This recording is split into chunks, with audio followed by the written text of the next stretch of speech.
Hello students, मैं अंजलि पयाल स्वागत करती हूँ आपका आईसीटी वर्चुअल क्लासरूम देहरादून से। कैसे हैं आप सब लोग? उम्मीद करती हूँ आप सब लोग अच्छे होंगे और अपनी लाइफ में बहुत बेहतर कुछ कर रहे होंगे। आज हम बात कर रहे हैं क्लास 12th की केमिस्ट्री की, और जैसा कि चैप्टर चल रहा है आपका सॉल्यूशन यानी विलयन के बारे में हम लोग पढ़ रहे हैं। लास्ट सेशन में आपकी विलेयता की बात हुई थी, जहां पर आपने गैसों की द्रव में विलेयता देखी थी और वहां पर प्रेशर का इफेक्ट आप लोगों ने देखा था, जो कि हेनरी के लॉ में आप लोगों ने पढ़ा था। आज के सेशन में उससे ही आगे कंटिन्यू करेंगे, बात करेंगे।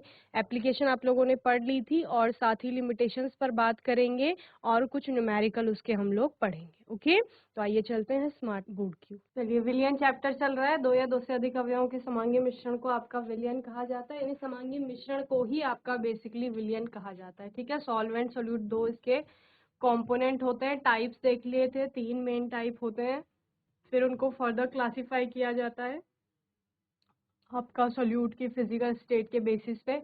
कॉन्सेंट्रेशन पढ़ा था किसी भी सोल्यूशन में, विलय की जो मात्रा है वही कॉन्सेंट्रेशन आपको बताती है कि सांद्रता क्या है वहां पर। ठीक है ना। क्वालिटेटिवली और क्वांटिटेटिवली दोनों तरह से आपने सांद्रण को समझा था। पहला था आपका द्रव्यमान प्रतिशत का न्यूमेरिकल भी देखा था, आयतन प्रतिशत, द्रव्यमान आयतन प्रतिशत, पार्ट्स पर मिलियन में कॉन्सेंट्रेशन को देखा था, साथ ही मोल फ्रैक्शन की बात की थी, मोलैरिटी को पढ़ा था यानी मोलरता आपकी, और मोलैलिटी यानी मोललता के बारे में हम लोगों ने पढ़ा। तो बच्चों, विलयन चैप्टर में आपने बहुत सारी चीजें देख ली थी। ठीक है, जैसे कि विलयन आपका क्या होता है, समांगी मिश्रण होता है दो या दो से अधिक अवयवों का। ओके, इसमें विलेय और विलायक दो अवयवी घटक इसके होते हैं, ये हमने पढ़ लिया था। इसके अलावा टाइप्स ऑफ सॉल्यूशन आपने देखा था, विलयन के प्रकार, जो कि विलायक की भौतिक अवस्था के आधार पर ठोस, द्रव और गैस 3 प्रकार के विलयन बनते हैं आपके।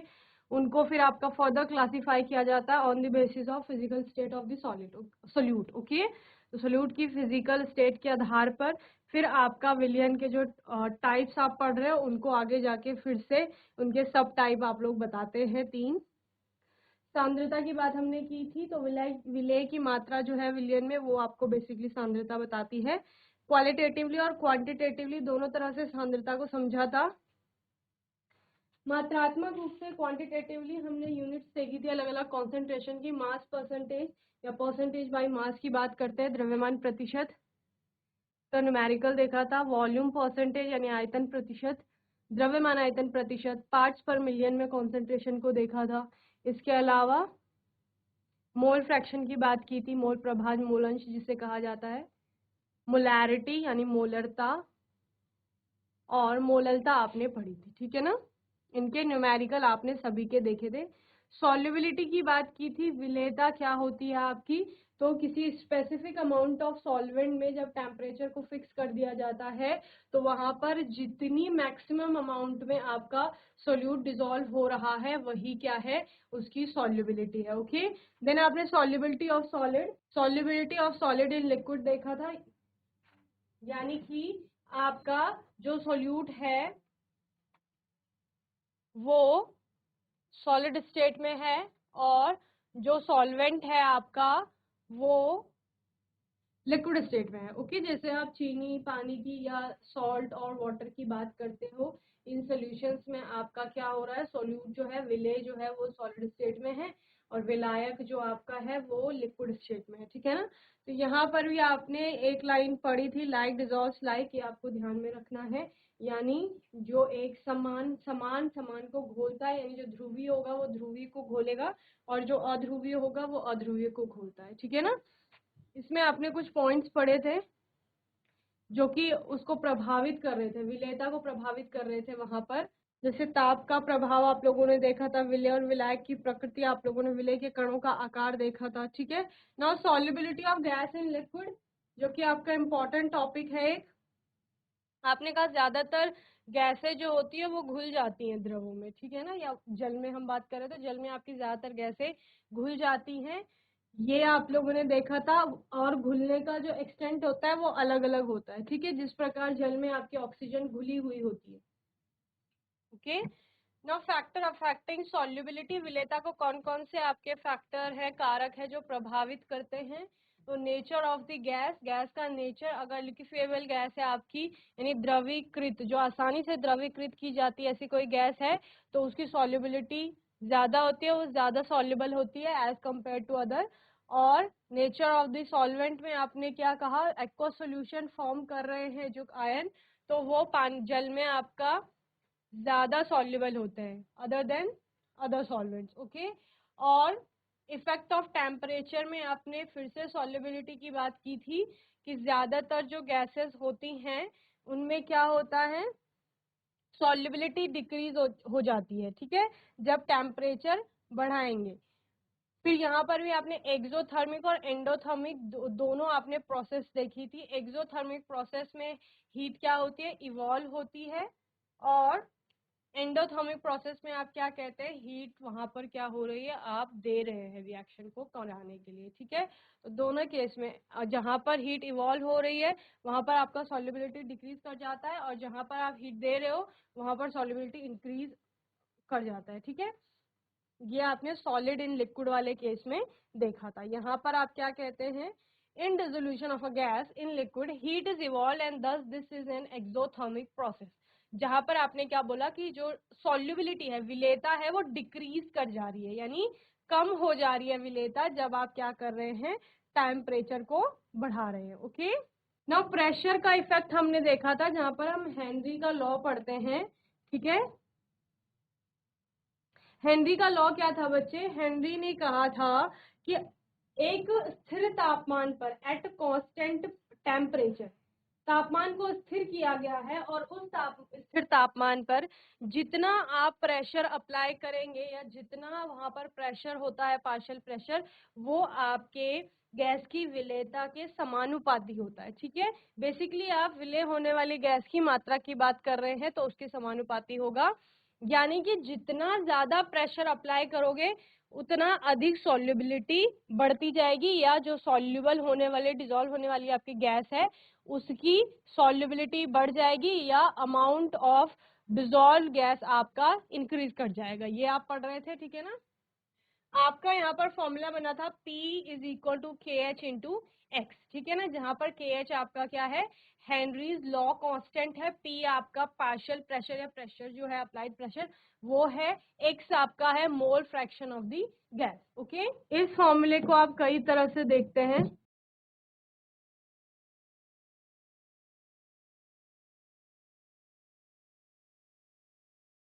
ठीक है, जहाँ m क्या है, अमाउंट ऑफ गैस, और c क्या है, c भी आपका वही आता है लगभग कि कितनी गैस वहां पर सॉल्युबल हो रही है, उसकी मात्रा की बात करता है। ओके, देन एप्लीकेशंस आपने देखी थी इसकी, तो 3-4 एप्लीकेशन है। एक तो ड्रिंक्स में, कोल्ड ड्रिंक्स में आपकी गैस को रखा जाता है, तो वो भी हेनरी के लॉ को फॉलो करता है।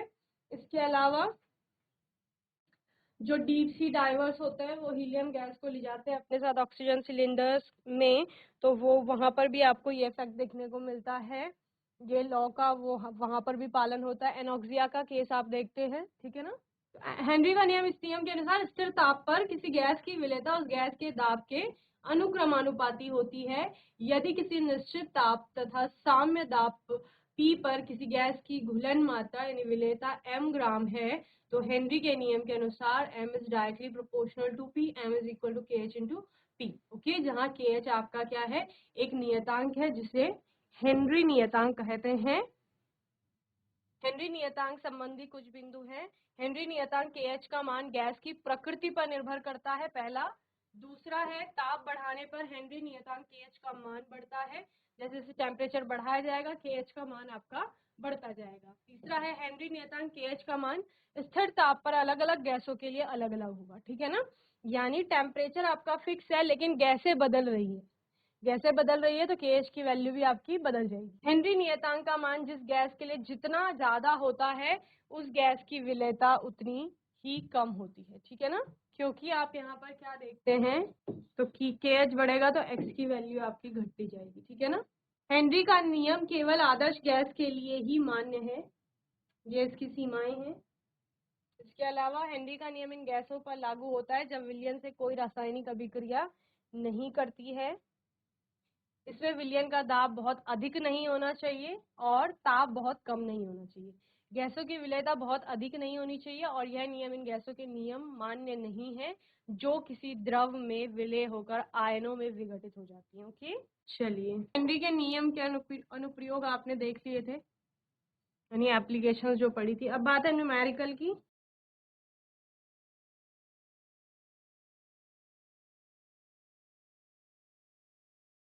न्यूमेरिकल यानी आंकिक प्रश्न जो हेनरी के नियम से पूछे जा सकते हैं। पहला है आपका the value of KH for carbon dioxide eight a temperature of 293 kelvin is 1.6 into 10⁻³ ATM litre per मोल। ठीक है, at what partial pressure would the guys have a solubility in water of 2 into 10⁻⁻⁵ okay, तो क्या कहा जा रहा है बच्चे, यहाँ पर आपको क्या क्या चीजें दी गई है, KH की वैल्यू दी गई है और पार्शियल प्रेशर आपको बताया गया है कि प्रेशर कितना है, सॉल्युबिलिटी आपको बताई गई है, पार्शियल प्रेशर आपको यहाँ पर कैलकुलेट करना है। Okay, at what partial pressure मतलब आपको P का मान निकालना है कि P क्या होगा। ठीक है, जहां पर आपको KH बताया गया है,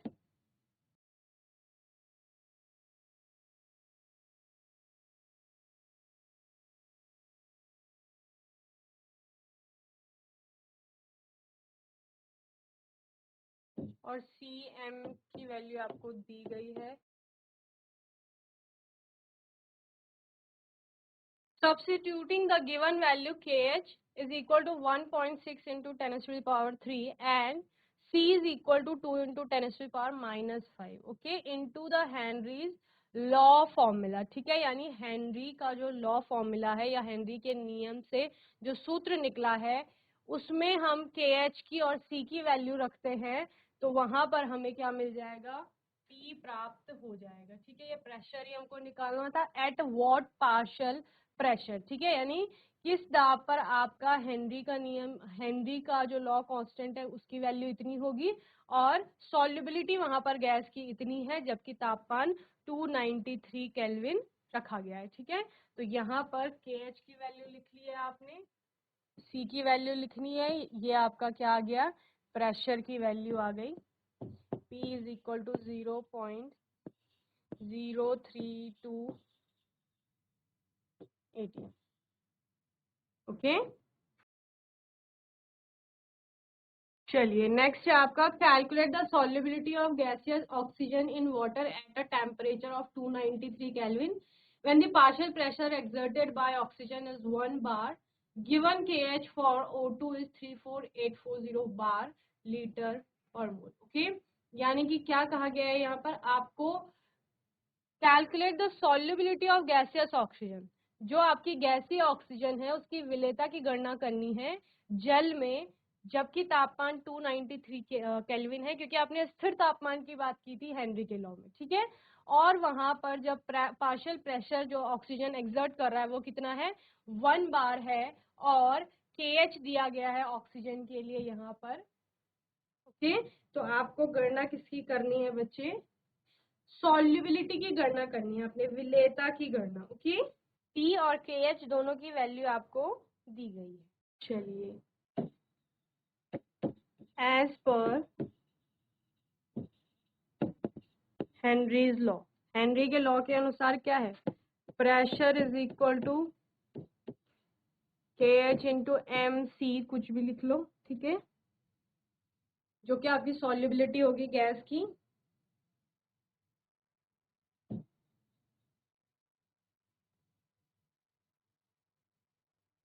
substituting the value of KH that is equal to 34,840 bar liter mole inverse। okay, and pressure is equal to 1 bar, then the equation becomes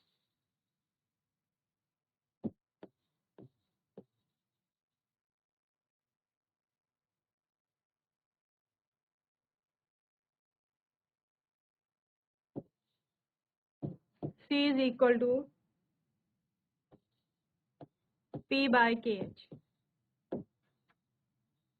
इसमें आपने वैल्यू पुट करनी है। P की वैल्यू है 1 और KH की वैल्यू आपको दी गई है 3484।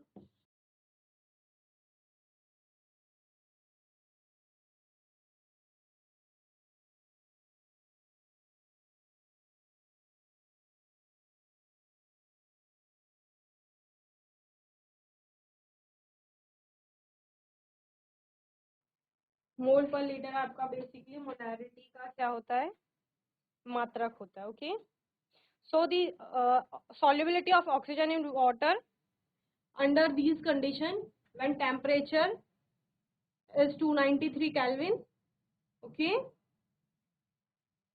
is 2.87 into 10 to the power minus 5 m। Okay, तो जबकि आपका जो कंडीशंस थी, जो परिस्थितियां थी, वो बताई गई हैं कि कौन कौन सी परिस्थितियां हैं। 293 केल्विन है, एक बार का जो प्रेशर है वो एक्सर्ट कर रहा है ऑक्सीजन वहां पर, और ऑक्सीजन के लिए जो हेनरी नियतांक है उसका मान 34840 है। तो ऑक्सीजन की विलेयता क्या है जल में, तो विलेयता आपने निकाली 2.87 गुणा 10 की घात -5। ओके,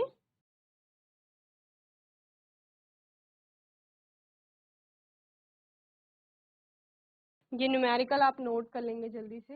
देन मैं आपको नेक्स्ट न्यूमेरिकल दे रही हूँ एक, ये इसको आप जल्दी से करेंगे, फिर मुझे बताएंगे आंसर कितना आ रहा है।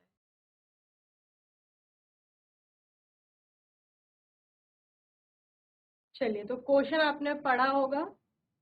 आंसर द फॉलोइंग क्वेश्चंस, जिसमें आपका पहला है Henry's law constant for CO2 in water is 1.67 into 10 to the power 8 at 298 Kelvin.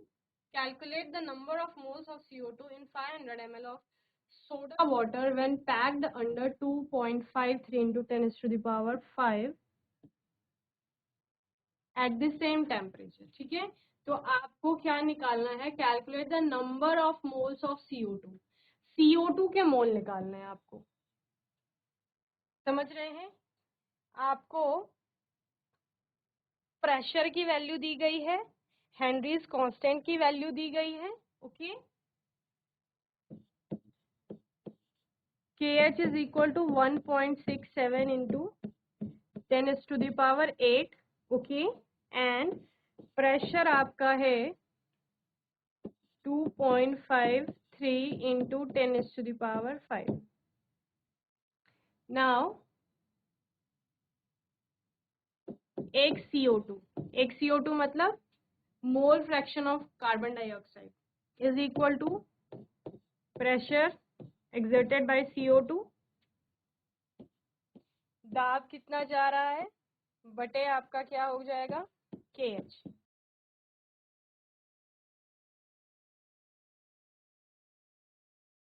Pressure की वैल्यू है 2.53 into 10 to the power 5 upon, दोनों का मात्रक आपका पास्कल है, यहाँ पर PA लिखा गया है 1.67 into 10 to the power 8। Okay, तो क्योंकि ऊपर नीचे सेम यूनिट है तो कैंसिल हो जाएगी, और आपको वैसे भी पता है कि मोल फ्रैक्शन का कोई यूनिट नहीं होता है, ये बेसिकली क्या होता है, एक रेशियो होता है नंबर ऑफ मोल्स का। ओके, सो आप इसको कैलकुलेट कर लेंगे तो ये आपका आ जाएगा 1.51 इंटू 10 to the power -3। ये क्या है, मोल फ्रैक्शन ऑफ CO2। ओके, लिख सकते हो आप मोल फ्रैक्शन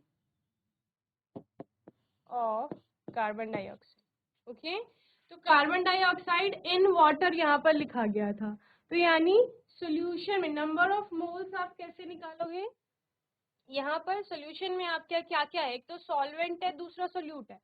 सोल्यूट आपका CO2 है और सॉल्वेंट आपका क्या है, वाटर है। ओके, चलिए, तो मोल फ्रैक्शन आपको मिल गया है। अभी आपको क्या निकालना है, number of moles of water निकालना है। क्लियर, तो उसके लिए आपको क्या चाहिएगा, मास ऑफ वाटर चाहिए होगा, है ना। मोलर मास तो आप निकाल लोगे वाटर का, H2O का, लेकिन वहां पर उस सॉल्यूशन में गिवन मास यानी कि कितना वाटर आपने यूज किया है वो निकालना होगा। वो कौन से फॉर्मूले से निकलेगा आपका, क्योंकि आपको यहाँ पर बताया गया है कि 500 ml आपका पूरा सोल्यूशन होता है basically. CO2 in 500 ml of soda water. Okay, तो यानी आयतन आपको दिया गया है द्रव का, यानी वॉल्यूम ऑफ वाटर आपको पता है, डेंसिटी आपको पता है वाटर की कि 1 ग्राम पर मोल होता है। तो mass of water is equal to density of water into volume. ठीक है, डेंसिटी कितना हो गया 1 इंटू वॉल्यूम हो गया कितना 500 ml, जो कि क्वेश्चन में बताया गया है। तो कितना हो जाएगा 500 ग्राम हो जाएगा आपका मास ऑफ वाटर, यानी जो गिवन मास होता है। तो अब आप क्या निकालोगे, moles of water is equal to mass of water upon molar mass. ठीक है, मास कितना है 500 ग्राम, मोलर मास आपको पता रहता है कितना होता है 18 निकालते हो आप लोग, 18 ग्राम पर मोल। कैलकुलेट कर लेंगे 27.78 मोल। ओके, चलिए अब आपको पता है क्या क्या आ गया। एक तो आपको नंबर ऑफ मोल्स पता चल गए वाटर के, दूसरा आपको क्या पता चल गया CO2 का मोल फ्रैक्शन पता चल गया। तो फॉर्मूला लगाएंगे mole fraction of CO2 is equal to क्या होता है number of moles of CO2 upon number of moles of CO2 plus H2। Clear? आपको पता है यहाँ पर कि कार्बन डाइऑक्साइड के जो नंबर ऑफ मोल्स हैं वो बहुत क्या है बच्चे, कम है as compare to water.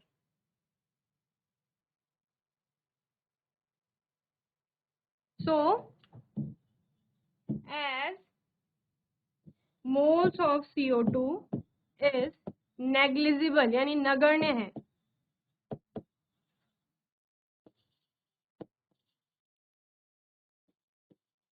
In comparison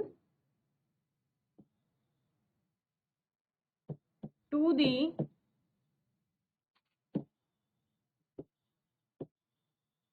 number of moles of H2O।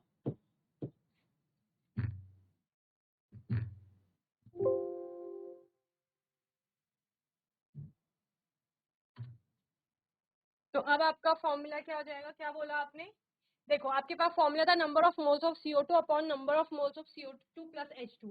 तो यहाँ पर CO2 क्योंकि आपकी नेग्लिजिबल ले लिया आपने, तो आप फॉर्मूले से CO2 हटा लोगे। ठीक है, तो अब आपका क्या हो जाएगा XCO2 is equal to NCO2 upon NH2। Okay, और NCO2 तो आपको निकालना है number of moles of carbon dioxide ही तो आपको कैलकुलेट करना था, समझ रहे हैं।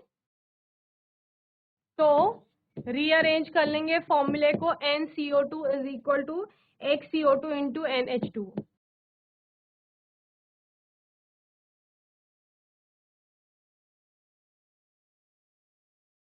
दोनों की वैल्यू पुट कर लेंगे क्योंकि आपने दोनों कैलकुलेट किया है।